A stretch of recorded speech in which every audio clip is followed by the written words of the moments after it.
છે દીકરી? હંસાબેન. કયું ગામ છે બેટા? જસદણ. શું તકલીફ હતી?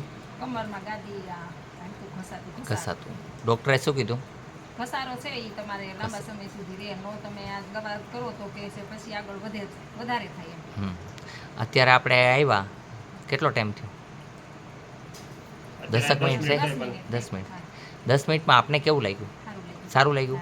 હવે પછી ક્યારેય નહીં થાય દવા લેવાની નિમિત્ત. હા, જે પ્રમાણે દવા દઈને દીકરી એ પ્રમાણે લેવાનું, કાંઈ નથી હો. નો ટેન્શન નહીં લેવાનું. હંમેશા ટેન્શનથી બીમારી વધારે વધે છે. હો ને? બોલો જય હનુમાન. ચાલો, તમારે શું તકલીફ હતી ભાઈ? હરસ મચ્છાની. કયું ગામ છે? અંકલેશ્વર. કેટલા ટાઈમથી બીમારી છે?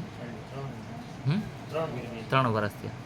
સારું થઈ જાય એટલે કહેજો, બરાબર? નિયમિત દવા લેવાની છે. હો ને? નિયમિત દવા બંધ નહીં કરવાની. રાતની સમયે હલકો ખોરાક ખાઓ. હો ને? આપને પણ એ જ કરવાનું છે. પાન ફાંકી ઓછા ખાવાનું. હો ને? ખાઓ પણ ઓછા ખાઓ. હું ના નથી પાડતો, હું તમારો દુશ્મન નથી. કહેવાનો મિનિંગ છે કે ઓછું ખાઓ. તમારા જીવનને વ્યર્થ બગાડોમાં. રાતના સમયે હલકો ખોરાક ખાવાથી પાચન મળશે, નીંદર સારી આવશે. પહેલાં સમયની અંદર સૂર્ય હોય ત્યારે જમી લેતા માણસ, સૂર્યોદયમાં ખાઈ લેતા, અસ્ત થવા પછી ન ખાતા. એનું કારણ કે જઠરા અગ્નિ મંદ પડી જાય, અંદરની અગ્નિ મંદ પડી જાય એટલે પાચન પૂરું ન થાય એટલે માણસો બીમાર થતા. ઘણા રાજા રાણીને આવા વ્રત હતા કે સૂર્યોદયમાં જ ખાવું. અને ખરેખર સમજની વાત છે, 5 વાગે 6 વાગે એન્ડ ખાઈ જ લેવું જોઈએ.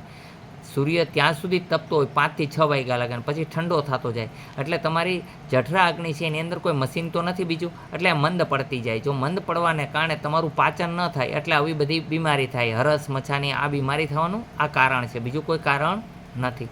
માટે રાતના સમયે હલકો ખોરાક લેવો તો નીંદર પણ સારી આવશે. પાચન ન થાય એટલે ઘણી વખત કસવાવું પડે. જોયું ને?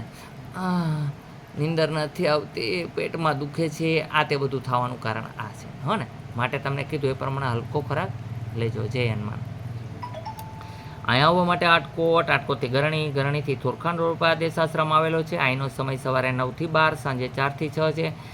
આ બાબરા તાલુકાનું ગામ છે, જિલ્લો અમરેલી છે. ગામનું નામ રાણપર છે, પણ ગરણીથી થોરખાણ રોડ ઉપર આદેશ આશ્રમ આવેલો છે. નિશાનની અંદર 4 કુંડી છે, 2 મોટા મોટા વડલા છે, એક સફેદ કલરની પાણીની ટાંકી બધાને પીવા માટે છે, અને આંબાનો બાગ છે. આ નિશાન છે. બોલો જય હનુમાન.